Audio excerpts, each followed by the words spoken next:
మండలంలోని రంగరాలపూడి గ్రామానికి చెందినటువంటి ఈ రాజు బానోతు రాజు వయసు వచ్చేసి 30 సంవత్సరాలు ఉంటాయి. ఇతనికను అదే గ్రామానికి చెందినటువంటి ఉగ్రత్ బాలాజీ, ఇతను వరుసకి మామయ్య ఇతడు అతనికి. వీళ్ళకి మధ్య గొడవలు ఉన్నాయి. ఆ గొడవ దృష్టిలో పెట్టుకుని నేను సాయంత్రం బానోతు రాజుకి మరియు ఈ యొక్క రాజు భార్యకు మరియు బాలాజీ వాళ్ళకి నేను సాయంత్రం అందాజు 8 సమయంలో గొడవ జరిగింది. ఆ గొడవ సమయంలో బానోతు బాలాజీ వాళ్ళ పిల్లైనటువంటి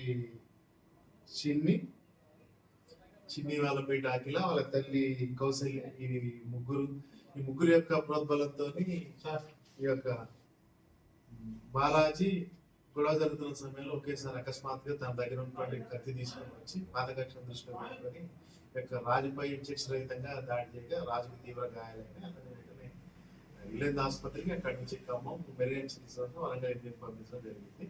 రాజు యొక్క భార్య ఇచ్చినటువంటి ఫిర్యాదు మేరకు 4 పైన కేసు నమోదు చేసుకొని దర్యాప్తు జరుగుతుంది.